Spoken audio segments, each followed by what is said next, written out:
The hotel room that killed 2 tourists. The mystery behind room 417. Smash subscribe, drop your darkest theory in the comments, and tap like before the lights go out, because this case doesn't blink. They broke the latch at 9:12 p.m., the corridor pulsing with party music from the boardwalk below. Room 417 looked staged for a brochure. 2 tight beds, driftwood art, ocean postcard taped to a mirror. What didn't belong was the hush. No TV buzz, no shower, just the air unit's thin whine and a bathroom tap counting seconds.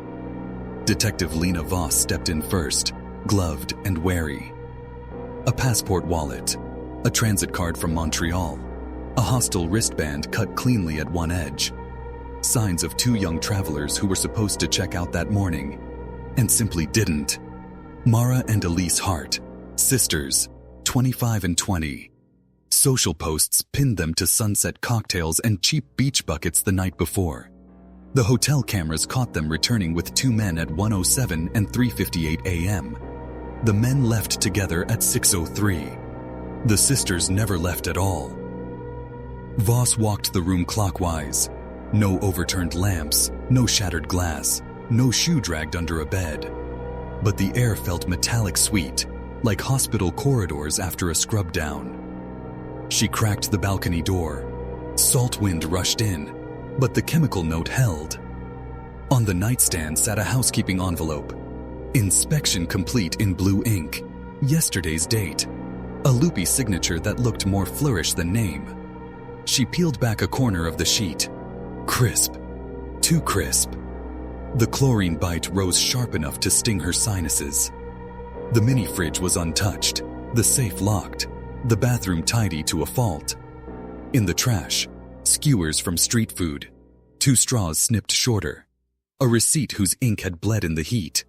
Voss flattened it on the desk and breathed warm air across it until letters gathered like ghosts. Stall 12, 4XSPL, no ALK. She underlined no, P, pocketed the slip, and moved to the AC unit. Behind the grill, dust and a fine gray film clung to the fins like ash.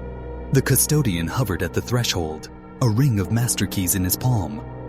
He'd knocked 2 days straight, he said, hearing maybe a TV, never voices. He mentioned a staff corridor that ran behind the room. The manager had the key. The manager was off property. Voss asked for anything that still opened doors. He hesitated, then surrendered a battered ring that didn't look official. The laundry, staff-only door opened on the 3rd try. Cold air smacked her face, thick with detergent and the same sweet metal scent riding under it. Linen carts stood in careful rows. Behind them, a plastic tote with a faded skull and crossbones and a clipboard of room numbers with tidy check marks. Most were struck through.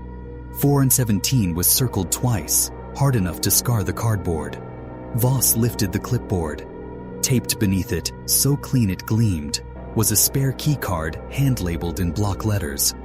417, do not enter. Detective Lena Voss skipped sleep and crossed the promenade at dawn, gulls screaming over the surf. Stall 12 was already sweating ice. The vendor wiped his counter and pretended not to see her until she set the smeared receipt between his hands. He called it a Cola 4-buy. Said tourists liked it because it took the edge off. Insisted it wasn't alcohol. Insisted it never hurt anyone.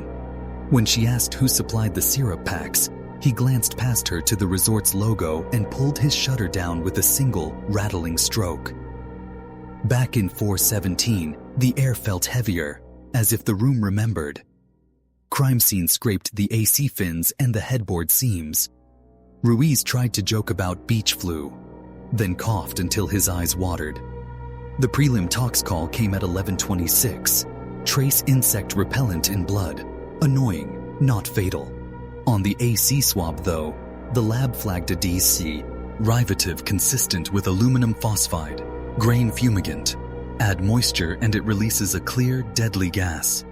Sheets, steam, sweat, housekeeping logs were immaculate to the point of fiction. The supervisor's name, Dara N., looped into that same proud flourish as the envelope in 417. Dara smiled politely, denied any fumigation, and asked for a lawyer when Voss mentioned aluminum phosphide. By the time a subpoena landed, Dara's locker was clean and her phone dark. Security handed over service hall footage for the 4 hours after dawn. The screen was a steady field of blue. "Camera downtime," IT said, almost bored. Voss asked for door credentials instead. At 6:41 a.m., a master key labeled service. Pest program pinged into 4117. At 6:43, it opened laundry. No user ID, no name. Only admin cards could blot out signatures.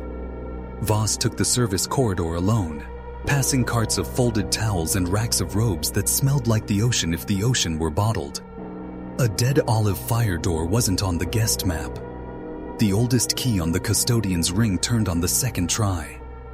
The sub-basement was concrete and condensation.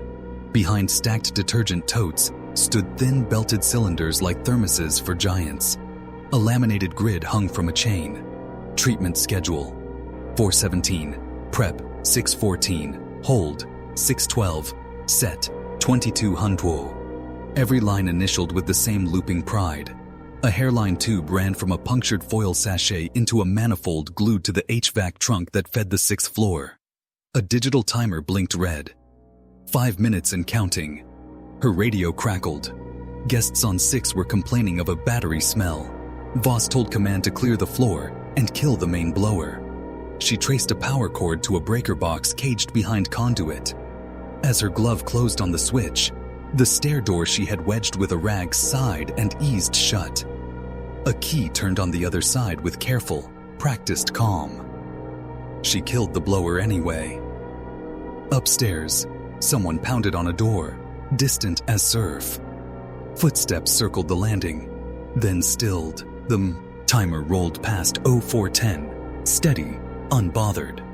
Voss lifted the laminated schedule and felt a stiff rectangle taped beneath it.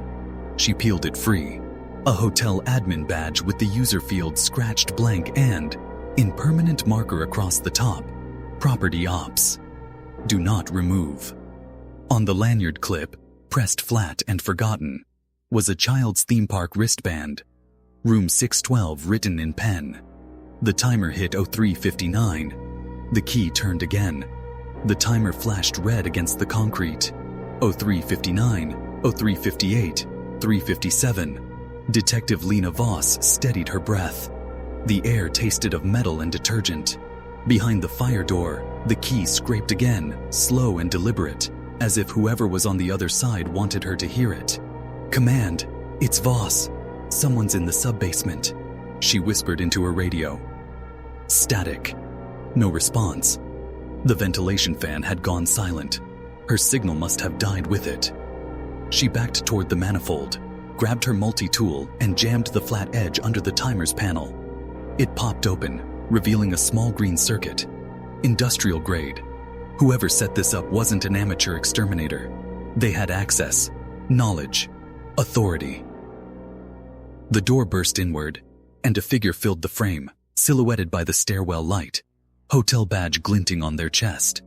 It was Martin Hayes, the property operations manager. Sweat darkened the collar of his white shirt.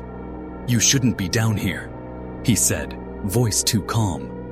"You're about to pump phosphine gas into occupied rooms." Voss shot back. Hayes's expression flickered. Fear, guilt, something darker. "You don't understand. We've been told to keep the resort spotless. Tourists post photos, they see bugs, we lose business. Corporate sends chemicals, tells us how much, when to set it. I don't mix it. I just follow the sheet." "Then who writes the sheet?" she demanded. He shook his head. "They don't sign names anymore, just the initials DN, Dara N." The timer blinked to 2:02. Voss lunged for the cord, yanked. Sparks popped, but the unit kept humming. Gas hissed faintly from a valve, already active. She grabbed Hayes's lanyard, ripped it free, and scanned the badge against the emergency panel on the wall. A red lever flipped open. Vent system override. She slammed it down.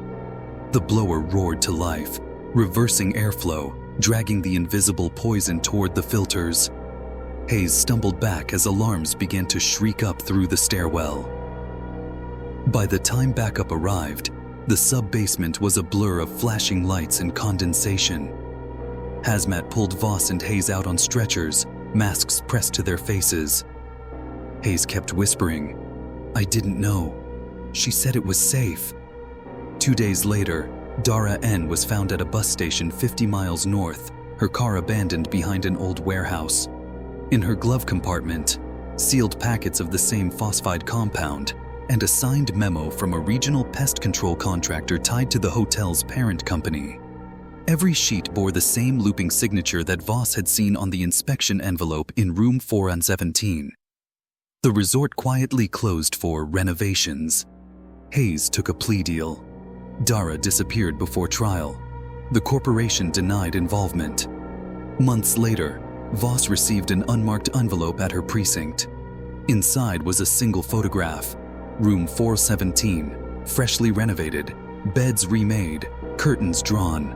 Across the bottom, written in neat blue pen, "If you thought this story was intense, you're not ready for the next one. Hit subscribe before someone else decides your room needs cleaning."